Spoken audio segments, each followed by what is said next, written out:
Hello and welcome to day 21 of Lifebook's 30-Day Challenge. So great to have you here with me today as we start to explore one of the most important lifebook categories of all, your career. You know, we live in an age of unprecedented opportunity. When it comes to career, we have a wider range of choice than ever before in human history. There are hundreds of professions that didn't even exist a few decades ago. You can choose just about any career you want. And let me tell you something, it didn't used to be that way throughout most of human history. And you can literally pick a career that you like, and then you can learn about it and get good at it, and trade the fruits of your labor for the fruits of labor of others. That's pretty amazing. It hasn't always been that way. So what's the result of all this wonderful opportunity? Information overload. I mean, most of us are just completely overwhelmed. There are too many choices. It's bewildering and confusing. With all the possibilities, how do we possibly choose? Well, the answer is very, very carefully. I know an accountant who hates his job, can't stand going to work every day, feels like his life is passing him by. He's pretty good at what he does, but I don't like to work with him because he's a downer. He's not happy, he's not fulfilled, so why would I want to work with someone like that? His career is a chore for him, and it shows. Guess what? He chose wrong. On the other hand, I know another accountant who's absolutely in her bliss. She's one of the happiest people I know. She lives for that stuff, spreadsheets and math. I mean, digging into a tax return for her is like eating a hot fudge sundae. She absolutely loves it. I call her up and ask her how she's doing, and she says, if I were doing any better, I wouldn't be able to stand myself. I love working with her because she's happy.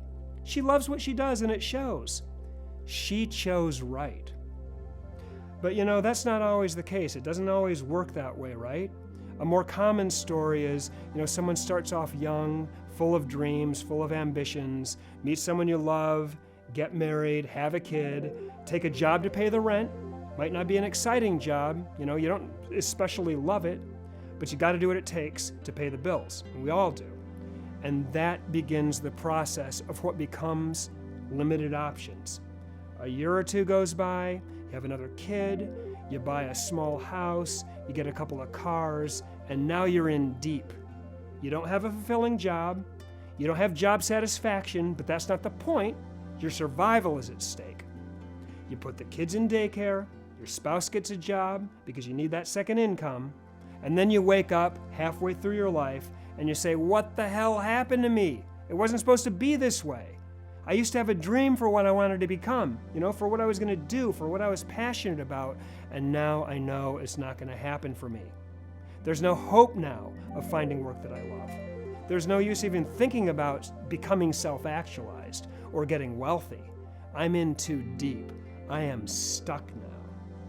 That's literally the way it usually happens. That story is all too common. Maybe that's your story. And if it is, that's okay, because you're here to do something about it. I want to share a clip from the Classic Lifebook program now that'll shed some light on how to navigate this critical category of our lives. Take a look.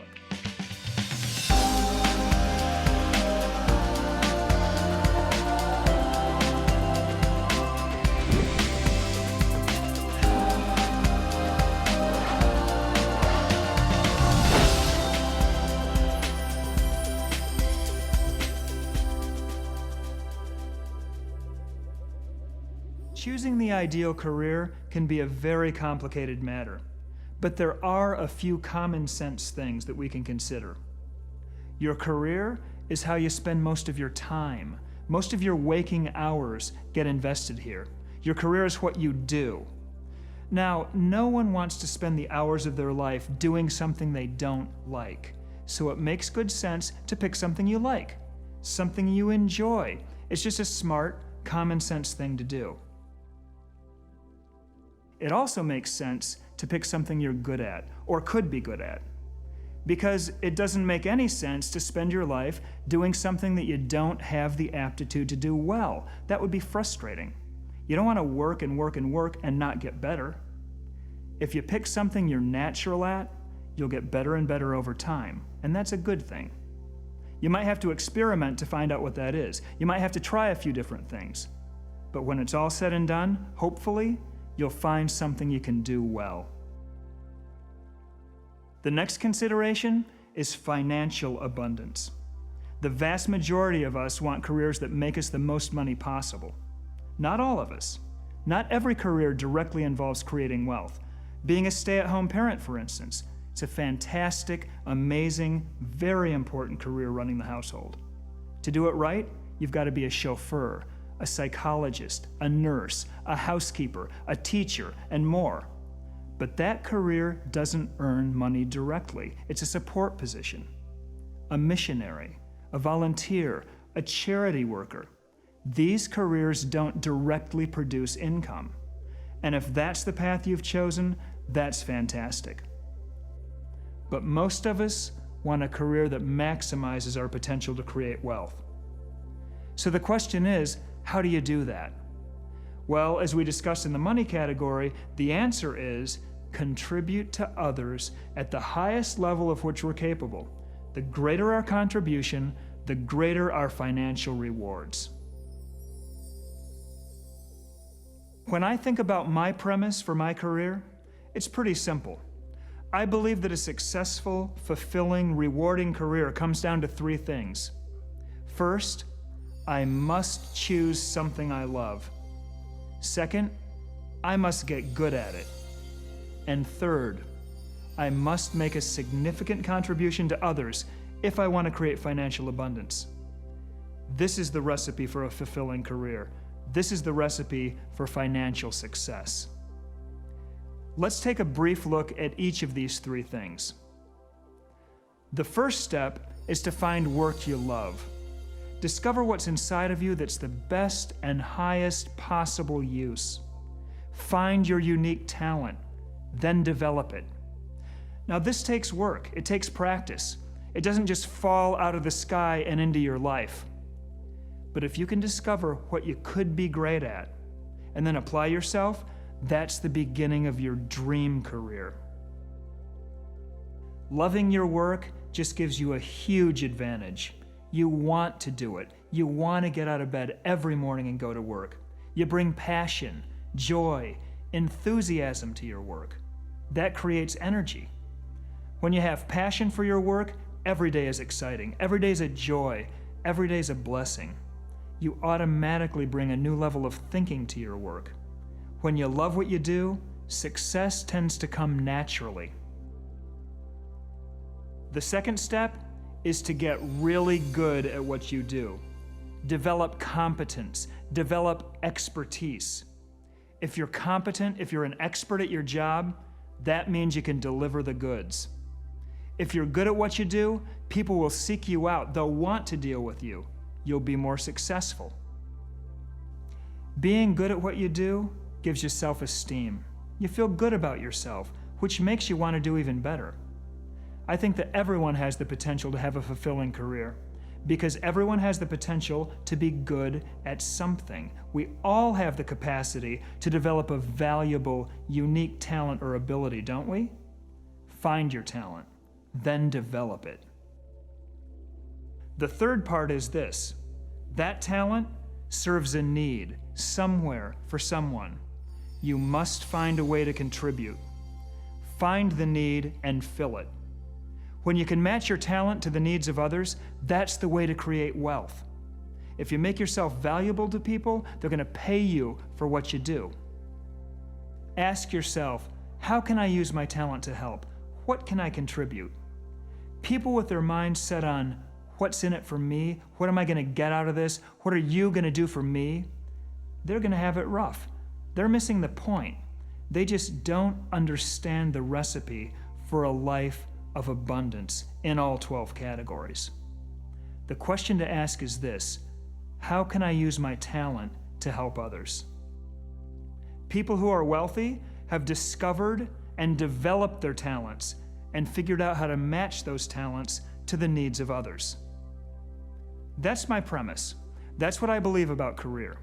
Choose right. Choose something you love. Choose something you're good at. Choose something that contributes to others. If you do this, I believe that abundance will flow in your life.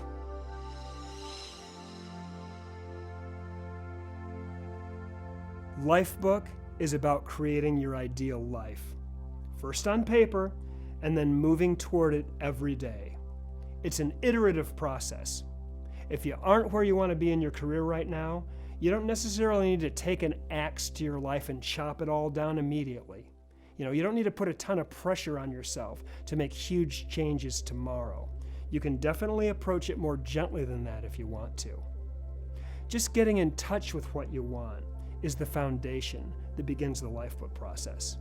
And sometimes that takes courage, because most of us are so covered up with what happened in our lives that we don't even really remember what we want anymore, if we ever knew in the first place. It doesn't hurt anything to take a look at what you really want. You don't necessarily have to tear your life apart. But then again, maybe you do. I don't know. That's up to you to decide. Before I leave you today, I just want to ask you a question that is going to get you thinking about tomorrow's career exercise. How did you choose the career that you're in right now? Did you consciously sit down and think through all the pros and cons and decide, this is what I have the potential to be good at, this is how I love spending my time, this is how I can make the most money, this is what I want to do for the rest of my life? Or did it kind of happen by accident? Did it sort of evolve over time? Did your parents push you into it? Did you choose it for the money? Don't let fate make this decision for you. Don't let your parents make it. Don't let your teachers make it. Don't let anyone else decide this for you. Don't even let money be the most important thing. Happiness is the most important thing. You want to do this consciously. You may want to choose a career out of genuine interest, one that gives you joy and fulfillment and excitement and above all, happiness.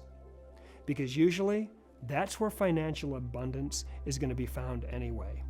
It's been said that if you're doing work that you truly love, you'll never work a day in your life. There's nothing better than doing work you love. Just getting connected with what you love is so important. Even if it's not what you're doing full time right now. Just knowing what makes you feel excited, what makes you feel fulfilled and passionate, can begin the process of positive change. Just being aware of the goal of earning a living doing what you love can be very, very powerful. Now look, I'm not suggesting that everyone can find work that's just so fantastic that they jump out of bed every single morning with a huge smile on their face and race out the door to make $1 million by noon by saving the world. That's probably not realistic. But if you're at least connected to what you really, really enjoy doing, if you know what that is, you're going to start to look for ways to do it. You'll constantly be scanning the environment for ways to contribute by using your talent. You might start to experiment with it, maybe on weekends or on evenings after you get home from your day job. You'll look for a way to eventually convert it to doing it full time. Thoughts become things. Remember that. You may wake up one day and find yourself in your dream career. Wherever you are right now, whatever you decide to do, find out what you're good at and what you love. Connect with the best that's inside of you. Really nurture your gifts and get good at your talents. Tomorrow, we're going to go deeper into this foundational category of your life. Until then, have a great day, and I'll see you tomorrow as we explore your career together.